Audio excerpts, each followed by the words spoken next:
नमस्कार आचार्य जी। मतलब मैं कई महीनों से मेरी इच्छा थी कि मैं एक ऑफलाइन सेशन करूं और आज मैं बैठी हूँ। भारत में the proportion of unemployed youth below the age of 30 years मतलब 54% इन 2009 से सर्च किया है पूरा 65% इन 2022। तो पता चला रीज़न था कि हाईली एजुकेटेड लोग इसी चक्कर में फंस जाते थे कि जितनी बड़ी डिग्री उतनी बड़ी नौकरी। तो और दूसरी तरफ अमंग द इलिटरेट पीपल पता चला कि अनएम्प्लॉयमेंट रेट्स मैक्सिमम 3.5% तक ही जाते हैं। तो रीज़न हमें पता है, बट इसका सल्यूशन क्या है? इसका सॉल्यूशन ये है कि एम्प्लॉयड लोगों को जो झुंझुने हम दे के रखते हैं ना, वो हटाने पड़ेंगे। भारत में जो सबसे बड़ा झुंझुना होता है वो सरकारी नौकरी का होता है। और जो हमारी सामाजिक और पारिवारिक व्यवस्था है वो उस झुंझुने के समर्थन के लिए बनी है। झुंझुना बजेगा, बच्चा नाचेगा और समाज और परिवार ताली बजाएगा। दुनिया के किसी देश में ऐसा नहीं होगा कि आप 30-32 साल के हो गए हो और आप बेरोजगार हो और आप शान से बोलो कि अभी तो हम कंपटीशन की तैयारी कर रहे हैं,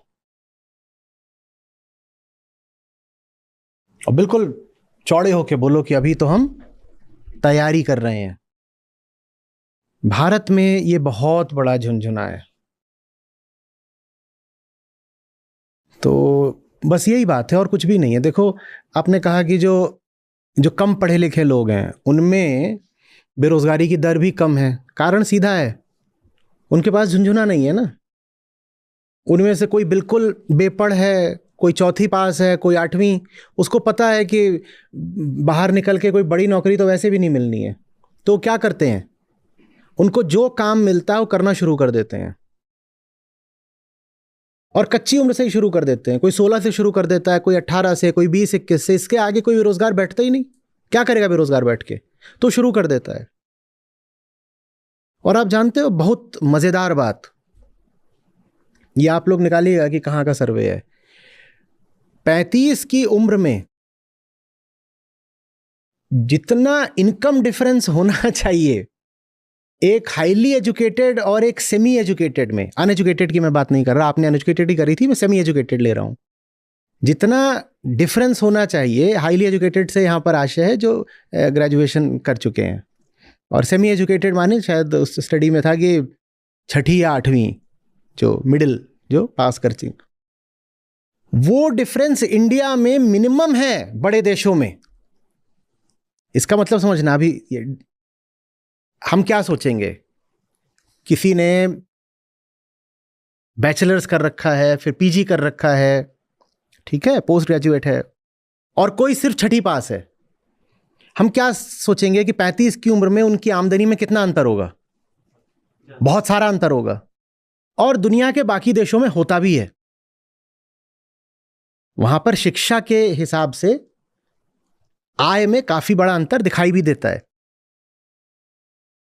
लेकिन भारत में जब एग्रीगेट लेवल पर लिया जाता है कि ये साहब, ये हमने एक 10 लाख लोगों का सैंपल ले लिया, उनमें से कोई 6ठी पास था, कोई 8वीं पास था, और ये हमने एक 10 लाख लोगों का और सैंपल ले लिया, ठीक है, उसमें कोई बीएससी वाला है, कोई एमटेक वाला है, कोई पीएचडी वाला भी है, उसको भी ले लिया, और 35 की उम्र में इन दोनों सैंपल्स की एवरेज इनकम कंपेयर करी गई, तो जो उसमें जो डिफरेंस आता है वो वर्ल्ड में मिनिमम है।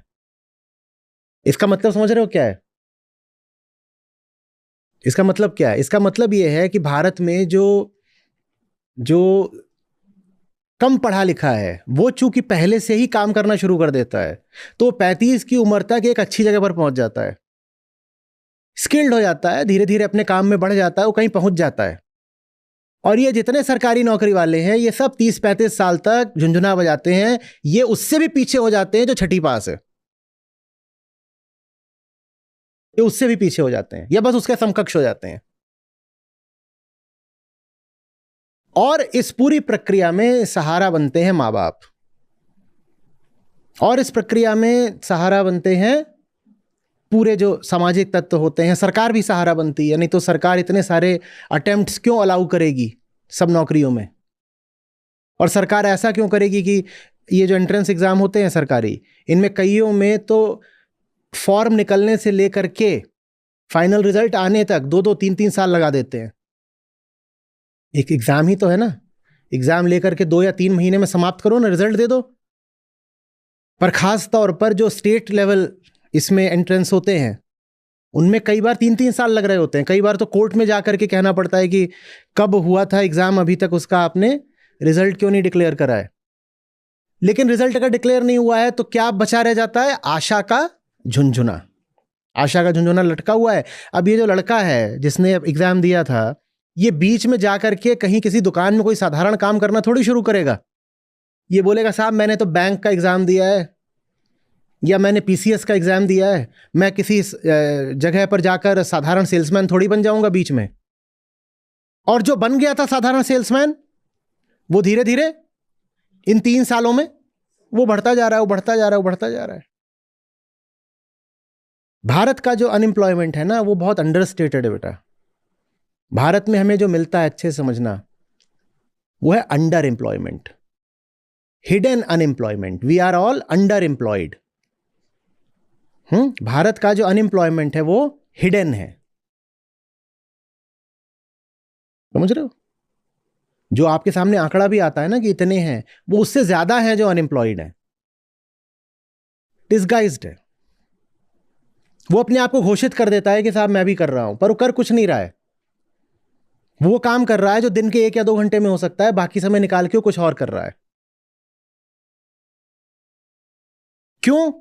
क्योंकि उसके भीतर ये मूल्य स्थापित ही नहीं किया गया है कि जवानी के साल 20 से लेकर 35 के साल जीतोड़ मेहनत करके जिंदगी संवारने के लिए हैं।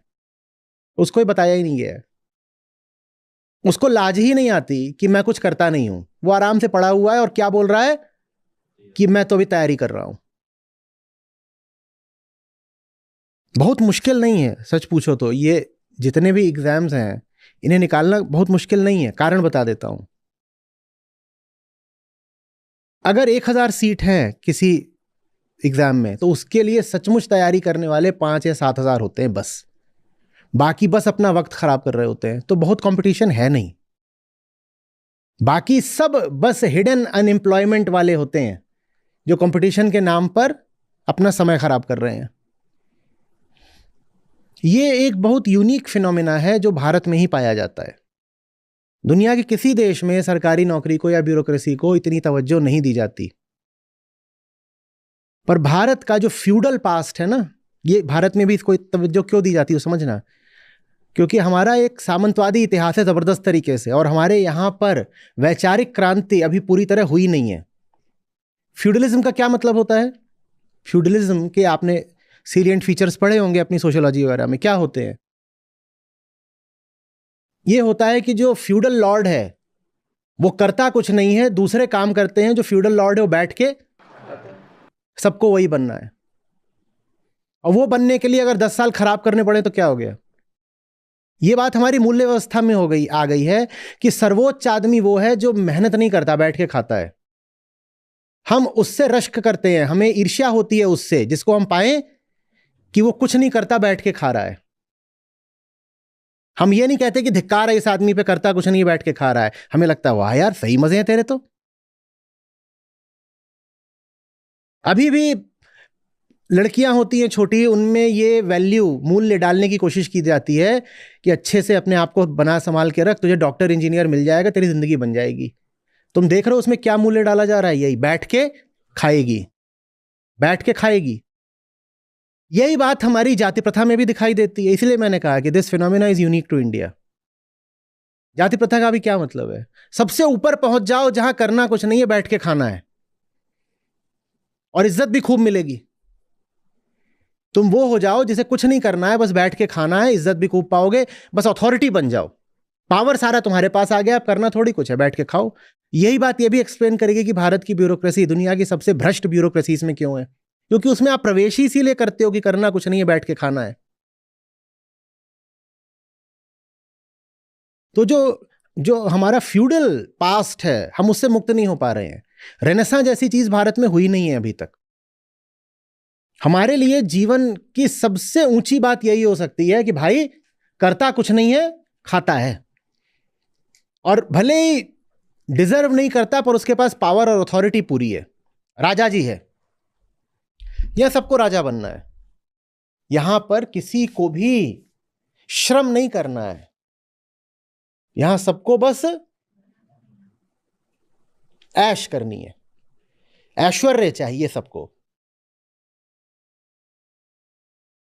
हम क्या लोगों की मेहनत को पूजते हैं भारत में? नहीं पूजते ना। हम कहते हैं बस एक ऐसी जगह पालो जहां पहुंच गए एक बार तो फिर कोई मेहनत नहीं करनी पड़ेगी, चाहे वो जगह एक ट्रॉफी वाइफ की हो, चाहे वो जगह एक पॉलिटिकल पावर की हो, चाहे वो वजह अनअर्न्ड मनी की हो, चाहे वो वजह ब्यूरोक्रेटिक अथॉरिटी की हो। बस किसी ऐसी जगह पहुंच जाओ जहां एक बार पहुंच गए फिर बल्ले बल्ले। उस जगह पहुंचने के लिए अगर जवानी के 10 साल खराब करने पड़े तो कर दो। ये अनएम्प्लॉयमेंट है। सारा खेल मूल्यों का है, वैल्यू सिस्टम का है। किसी भी समाज में कुछ भी हो रहा हो तो बस ये देख लेना कि उस समाज में वैल्यू सिस्टम क्या है।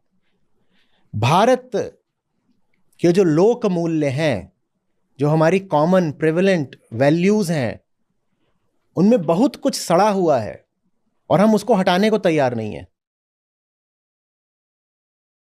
हम जिनको अपना आदर्श माने, हम जिनको अपने गॉड्स माने, वो श्रमशील क्यों नहीं है बताओ ना। मेरा महापुरुष, मेरा अवतार, मेरा देवता तो वो होगा जो मेहनत कर रहा है, संघर्ष और श्रम कर रहा है। लेकिन हमारे जो प्रचलित सब आदर्श हैं, चाहे वो सामाजिक हो या धार्मिक, उनमें श्रम कहां दिखाई देता है? कहीं कहीं दिखाई देता है। जहां जहां दिखाई देता है वहां सौंदर्य है, पर अधिकांशतः श्रम नहीं दिखाई देगा। अधिकांशतः यह रहता है कि ये बस हैं, भाई फलाने देव हैं, वो स्वर्ग में क्यों राज कर रहे हैं? क्योंकि वो देव हैं। तो हर आदमी बस, कभी मेहनत करके उनको दिखाया गया? मैं नहीं कह रहा कि ऐसी चीज दूसरे देशों में या दूसरे समाजों में होती ही नहीं, पर भारत में ज्यादा है। मुझे क्या बन जाना है? The feudal Lord. तो हमने अपने सब आदर्श भी उसी तरीके से बना दिए हैं, द फ्यूडल लॉर्ड्स। और इसीलिए हीरो वर्शिप का भी हमारे यहां बहुत चलन है। कोई एक है जो वहां पहुंच गया और अब वो वहां से सारा पावर कमांड कर रहा है, कोई एक है।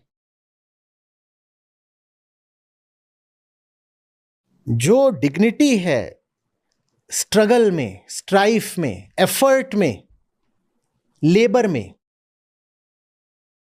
अटेम्प्ट में, हमें उसकी इज्जत करना सिखाया नहीं जाता।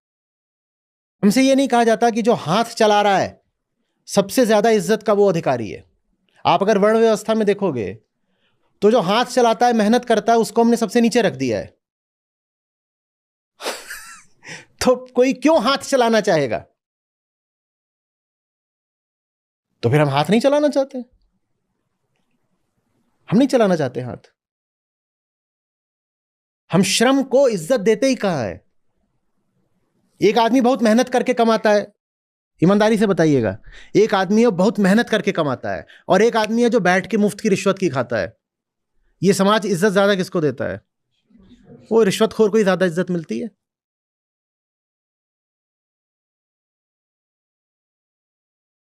एक वर्किंग वुमन होती है,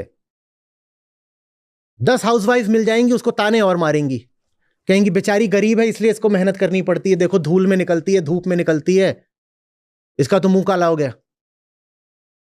हमें देखो, हम खरगोश सी मुलायम खाल लेके हम घर में रहते हैं, ऐश करते हैं। हमारा पति कोई भिखारी है क्या कि हमें काम करना पड़े? डिग्निटी ऑफ लेबर नहीं है, बल्कि जो लेबर कर रहा है उसको नीचा और दिखाओ।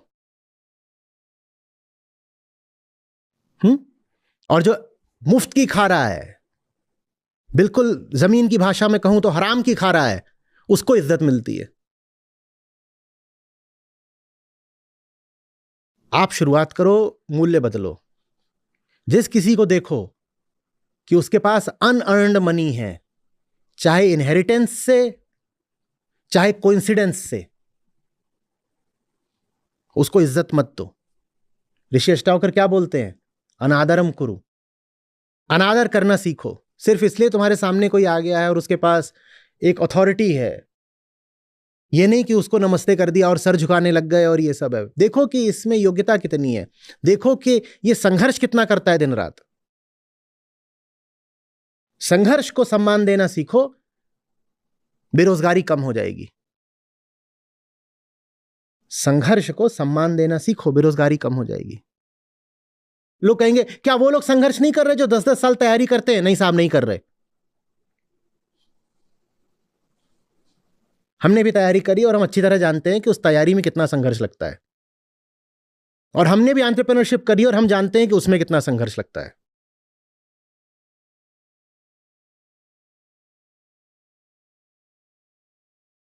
जब भारत संघर्ष को सम्मान देने लगेगा, आप पाओगे बेरोजगारी वगैरह गायब हो गई है। कोई बेरोजगार हो कैसे सकता है? क्या करने को कुछ नहीं है? बिल्कुल है, पर हम उसे छोटा काम बोल के करते नहीं है। और छोटा काम किस अर्थ में? कि इसमें पैसा नहीं है। हमारे पास काम को बड़ा या छोटा कहने का और तो कोई पैमाना होता भी नहीं ना। जिस काम में पैसा ना बह रहा हो, हमारी दृष्टि में वो छोटा हो जाता है। और कोई भी अच्छा काम आपको पैसा देने ही लग जाएगा, वो भी तुरंत, इसकी कोई गारंटी तो होती नहीं।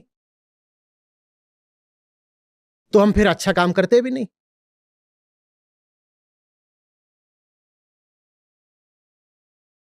नहीं तो बताओ ना, आप एक जवान आदमी हो, महिला हो, पुरुष हो, कुछ भी हो, आप 21 के हो, आप 25 के हो, बेरोजगारी का मतलब क्या है?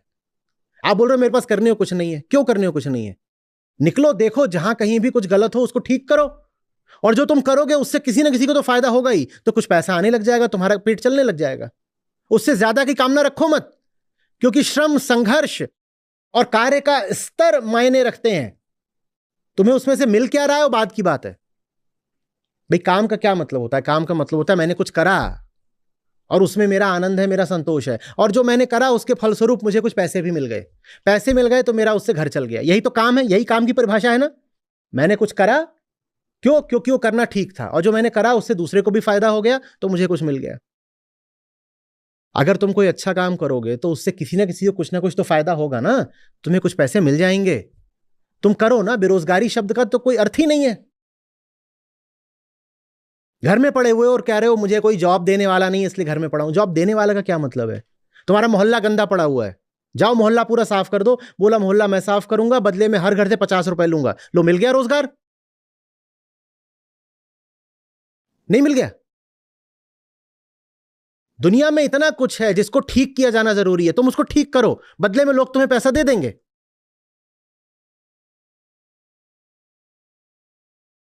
काम भी अच्छा करोगे और तुम्हारा खर्चा भी चलेगा। अजी साहब, इतना आसान नहीं होता है। ये जो लोग बोल रहे हैं ना, इतना आसान नहीं होता बेटा। आप जहां बैठे हो, मैं वहां बैठ के उठ भी चुका हूं। तो आप हमें मत बताइए कि आसान होता है कि कठिन होता है। मैं जो काम कर रहा हूं ये कोई इंडस्ट्री नहीं होती है।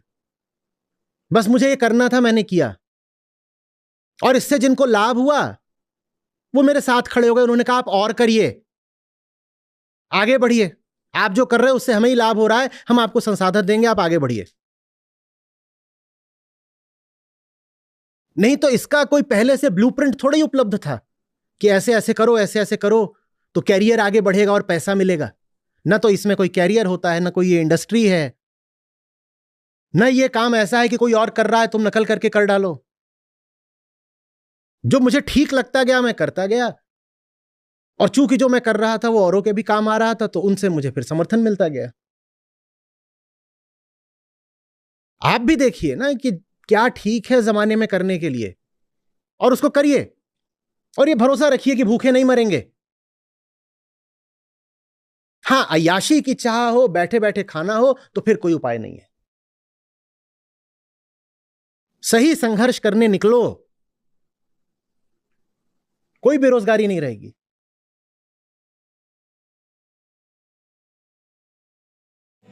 मोटी माया सब तजे, झीनी तजी न जाय।